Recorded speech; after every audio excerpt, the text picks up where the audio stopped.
Saudações, nobres ouvintes do podcast Sem Esperança. Dando meus 3 tostões sobre essa crise, digamos assim, no serviço público e nos serviços à população. E quando eu digo isso, é para combater certos tipos de coisas que são falaciosas, que as pessoas falam, que nem, por exemplo, em casos recentes até.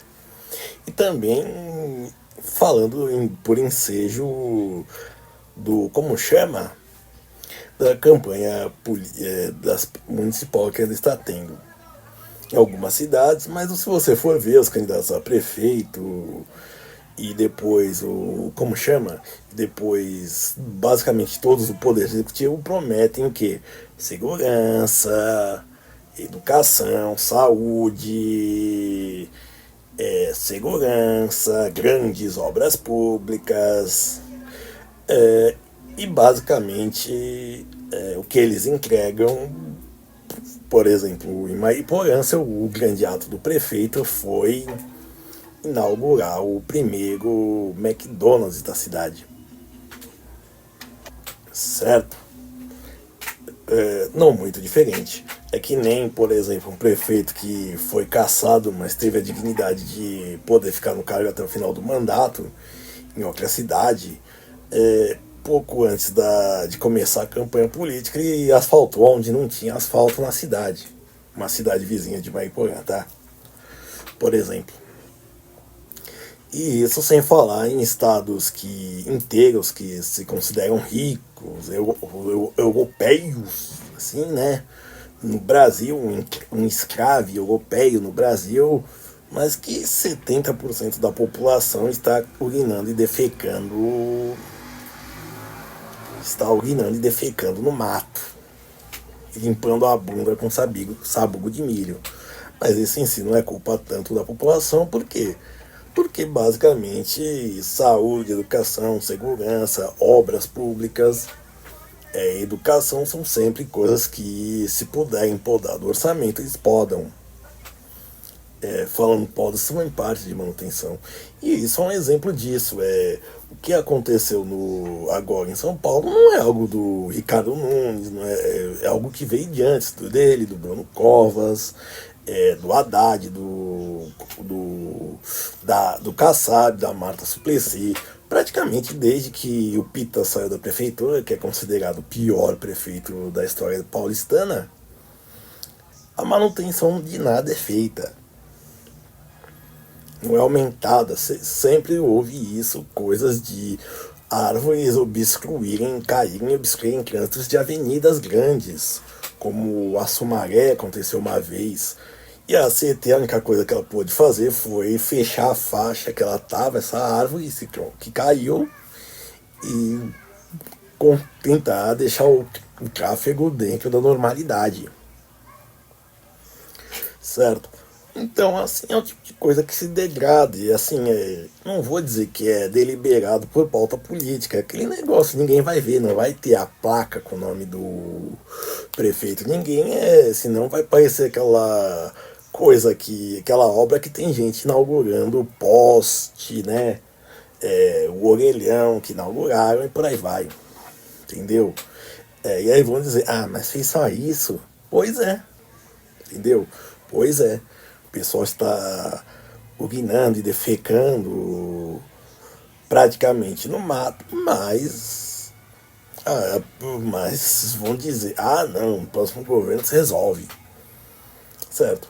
E aí quando acontece isso que aconteceu em São Paulo, deu nisso. E aí o que acontece? Vai surgir, ou de um lado, faltou presença do Estado, o prefeito não fez nada, ou então tem que privatizar, se não privatiza não dá nada. Só que se você cortar uma árvore, a população, ela corre o risco, não, pode ter a certeza de que ela vai tomar uma multa por clima ambiental, por cortar um galho que esteja invadindo o terreno dela. Certo? Por exemplo, o que mais se pode dizer? A Enel também já é uma empresa, ao contrário da Light, que iluminou praticamente todo o estado de São Paulo. depois foi estatizado e virou Eletropaulo, que fez um serviço excelente. A Enel não. É que nem no Chile, quando teve o processo que levou à convocação da Constituinte, que foi renegada, digamos assim, não foi aceita pelo povo. A população enraivecida tacou fogo na sede dela, certo? Da sede, provavelmente um prédio de escritórios onde ficava a parte gerencial dela, entendeu? Então, assim, isso também não é, digamos, um problema só do Brasil, mas temos de falar de nós, porque ele é o problema que nos atinge. É que nem, por exemplo, como chama? Como chama? Em saúde. Um governador, por exemplo, anuncia tal compra de mamógrafos, de tomógrafos, mas não faz a manutenção dele. Ou então tem desses. Você tem um estado, e assim, mesmo se for um estado que tem menos de 1 milhão de habitantes, não lembro se é Amapá ou Roraima, mas enfim, basicamente, se você comprar esses aparelhos, com certeza um vai estar na caixa, um vai estar em uso e o outro vai estar em manutenção. E os técnicos, os médicos esperando, torcendo para que ele não quebrar. E atrasar mais ainda é o negócio. Também tem, como eu disse, voltando ao tema de privatização. É que nem aconteceu no Rio de Janeiro, pessoal com órgãos contaminados com HIV. O que acontece? Você terceiriza para uma empresa, não vou questionar o nome dela no mercado, mas o que acontece é que ela visa o lucro, atendendo uma necessidade, né? Afinal, ninguém contratou, por exemplo, uma jardinagem para fazer os exames, o transplante e tudo mais, só que ela cortou custos com exames. E aí o que aconteceu? Infectou alguém com AIDS. Alguém não, várias pessoas. Em Natal também aconteceu em Recife, mas já aconteceu em anos anteriores, em São Bernardo do Campo. Fizeram esses multígrons de catarata, que muita gente que não tem plano de saúde só faz exames, cirurgias, assim, essas de menor que você entra e sai no mesmo dia, quando tem mutirão desses, entendeu? Certo? Senão, não tem. Perfeito? E também falando de. E aí o que acontece? Vão dizer, aí vão dizer, quem diz vivo o SUS está lá sepultado e quem usa o SUS está sepultado e quem diz vivo o SUS está felizão. Certo? Aquele meme. Então assim, é o tipo de coisa. Não adianta investir, por exemplo, em garantir que todos os remédios estejam na farmácia da prefeitura. Entendeu? Certo? Não adianta, por exemplo, garantir que tenha esparadrapo e por aí vai. Itens básicos. Não, tem que ter um mamógrafo de 600 bilhões de reais e tudo mais. Tem que ter a vacina mais cara e tudo mais. Mas aí fazer manutenção de prédios, fazer manutenção de estruturas, ou até fazer as infraestruturas, ou refazer, já são 1.000, outros 500. E nisso você vai se degradando e aí volta ao que? A proteção como chama? Ao que o serviço vai cada vez mais se degradando. E basicamente parece que ninguém pensou, mas isso vira promessas para o próximo mandato, para os próximos mandatos, né? Certo. É que nem, por exemplo, o que acontece? Educação. Cortaram, não vou dizer que cortaram, mas aumentaram as verbas para a educação dos estados e municípios, por exemplo. Dos orçamentos, às vezes mesmo eles sendo porcentagens fixas. E o que aconteceu?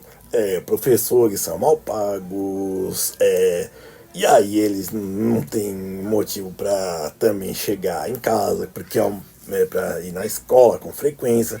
Às vezes os efetivos dizem, ele tem um segundo trabalho, não, um emprego, e aí o que acontece? Ele pensa, se eu ficar aqui dando uma aula, eu ganho 20. Se eu for fazer o trabalho que eu ocupo o mesmo tempo, eu ganho 80, por exemplo. E aí ele faz isso, uns trabalhos esporádicos. Eu faço isso também, né?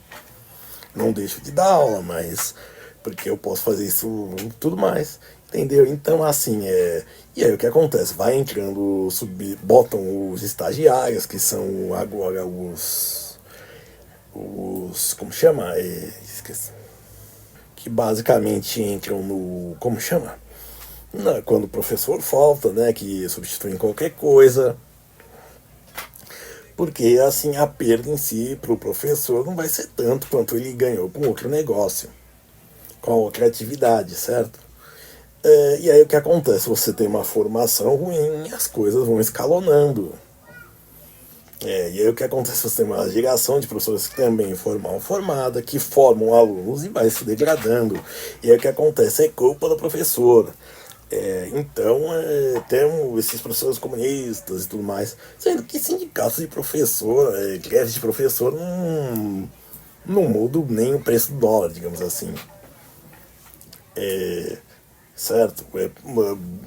A última greve que teve em São Paulo em 2014, ficaram 4 meses, e daí mandaram todo mundo voltar como se não tivesse nada, não tenha sido nada. E aí teve o deputado em Goiânia, né, aquele metido a machão, né, poderoso e tudo mais, que aguenta a trolha de 25 centímetros do travesti sem fazer cara feia, né, e não beija porque não quer ter um sentimento, porque beijar não é coisa de homem. Ele fica falando, vocês vão ter 9% de aumento se nós quisermos, se nós aprovarmos e tudo mais. E fica fazendo o pessoal de refém. É que nem também funcionário público, e o resto do funcionalismo também. O que acontece? O policial também, ele já sabe bater o cara, fazer o cara crachá, tem até tecnologia para fazer uma verificação, mas se ele atinge alguém, ele responde processo. E isso não é de hoje, tá? Com o direito dos manos, como muita gente diz, isso é de antes. Mesmo quando jogavam o ladrãozinho no meio do mato, executado, isso já acontecia. Isso de responder processo, se pegarem e tudo mais, se ligarem, como se diz, se ligarem a pessoa, o policial ao corpo, ao assassinato, ele vai responder o processo e pode se arrastar, mas vai responder. Também o que acontece, o brasileiro, que é o jeitinho brasileiro, que é o que se explica, é o que? Basicamente são os meios de se contornar burocracias, certo? E aí o que acontece? Você cria mais uma camada de proteção, digamos assim, para, digamos, não ficar mais blindado contra a desonestidade. E aí o que acontece? As pessoas têm que fazer isso, porque senão também serviços públicos, serviços necessários se atrasam. Certo? E aí o que acontece? Jogam uma culpa em quem? Funcionário público não faz nada, faltou um documento, ele tem que barrar, e por aí vai. Certo? Coisas que seriam simples de resolver. Contudo, por conta de gente metida esperta até, ou até mesmo para desestimular tal coisa, tal ação dessas pessoas, cria-se mais uma camada para todo mundo, certo? E aí se diz, quando uma pessoa pede um favor para um político e tudo mais, aí o que acontece? Como se diz? Aí fica o seguinte, corrupção e tudo mais, é o prefeito que se dá dentadura. Não, não é. É o cara que pode resolver, pode te ajudar também. Até às vezes é sério, mas é tamanha burocracia que ele se vê impedido de fazer algo. Também tem isso. Então, assim, não dá pra ter, como sempre eu digo, não ter tanto maniqueísmo. Claro que ficar vendo caso a caso também é praticamente impossível. Mas, assim, também. Então, assim, tanto que a gente generaliza, é certo? Mas, assim, voltando ao assunto, o que acontece? Fica-se, assim, você tem uma educação com números cada vez piores, o brasileiro já é um dinheirista, obrigam ele agora estão pagando, né? Porque nem ameaçar mais tomar o filho, porque ninguém toma, né? O conselho tutelar é avisado e ele manda para a justiça. A justiça, eles ficam brigando, né? Vendo quem é a alçada de quem. E aí o que acontece? Isso. Isso que nós vemos. O que tá ruim fica pior. E aí tem que subornar, né, os estudantes para fazer isso. E aí o que acontece? Eles dizem, eles jogam no tigrinho. Putz, eles são consumidores e agora eles têm algum poder de compra. Certo? Eles têm algum poder aquisitivo no caso. E como são quase adultos, né? Certo? Já que eles têm o controle, digamos, desses valores, eles estão aqui, eles vão fazer também, agir como parte da sociedade. É que nem antes de ter essas bets, quando a Simone Tebet sugeriu isso, de fazer essa poupança para ser entregue, disseram que assim, não precisa, já manda um certificado de conclusão, uma folha de cânhamo, né? Que é de maconha, que é uma planta da mesma espécie da maconha, mas que não é a sativa, certo? Então, assim, para pessoa já que vai pagar lá, certo? Então, o que acontece? Basicamente, como sempre, para finalizar, o Brasil sempre pronto para enterrar gente, mas não para curar as doenças delas, certo? E nem para preparar o médico para ajudar elas. Nunca se faz um trabalho preventivo, só após o evento. Muito obrigado e sejam felizes.